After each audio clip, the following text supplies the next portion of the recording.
Hey guys, welcome back to my channel, Lissa's Letters.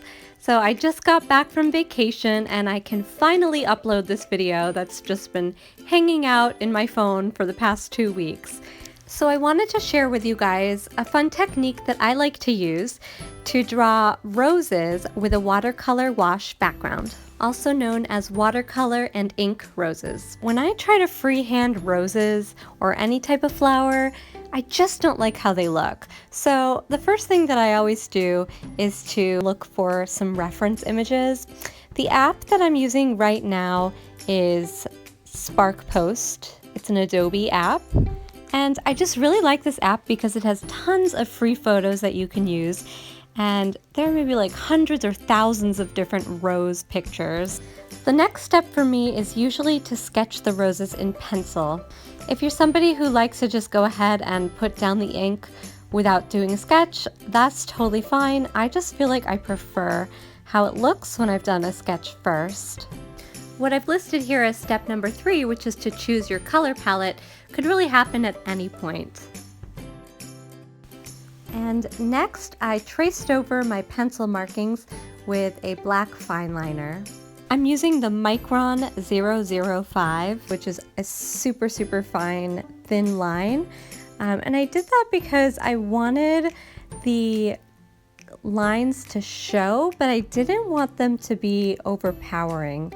Like in the past, I've done pieces with watercolor and ink florals, and I feel like the black lines were just too dark and it almost made the colors look too desaturated. But I ended up going back over these lines with the Micron 02 fine liner, which is a little bit thicker because I did want them to show up a little bit more. So now on to the next step, which is super fun, adding the watercolor. So I really love the pigments of the Tombow dual brush pens and other brush pens that I have.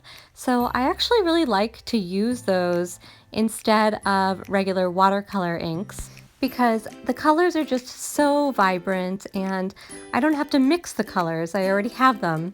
So what I did was I scribbled the brush pens on my blending palette, my plastic palette, and picked up those colors with my regular paintbrushes like you can see here.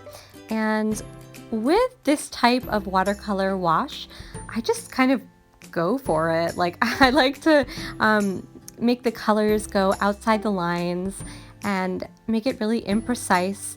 I just like how that looks. There's really no rhyme or reason. I just have fun with it. And like I mentioned before, I ended up going back over the lines with a thicker fine liner just to kind of like clean up the lines and also to make them pop a little bit more. And here's how the final result ended up looking. If you end up using this technique in a piece of artwork, make sure you tag me on social media. My Instagram is @lissas.letters so I can see what you've created. Also, if you liked this video, make sure to give it a thumbs up. And don't forget to hit the subscribe button below so you can see more fun art videos like this one. Thanks so much for watching, guys, and I'll see you in my next video.